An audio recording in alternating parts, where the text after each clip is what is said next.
So that's a lot of effort just to turn some lights on and off. Let's make this a little bit more simple for ourselves in the future. A little bit of work now will save a lot of time later.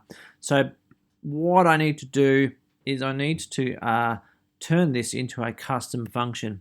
So let's write the custom function, and I'm going to write it just after I've created my rover object or my RVR object.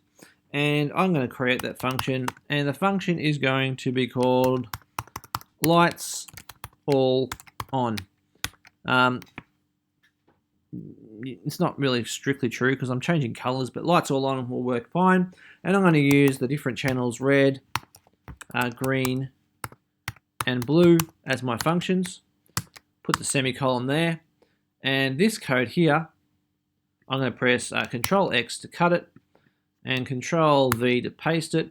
It's going to go here, and instead of me using actual defined colors, I'm going to use the past parameters in here, red, green, and blue. So now I've got a nice bit of code here, lights all on, and I'm going to pass in 0, 0, 0, because that's what it was. So that should turn them all off.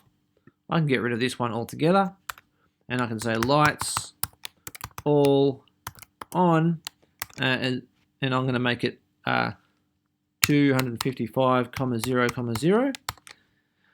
And let's copy and paste that because it makes it nice and easy now. I can see what's happening. All my lights are turning on, and this is the set color I'm going to use. I'm going to change it to green. Now, provided I've done this correctly, if I press save and then run, my lights are turning off now. They're turning on to red, now they're on green.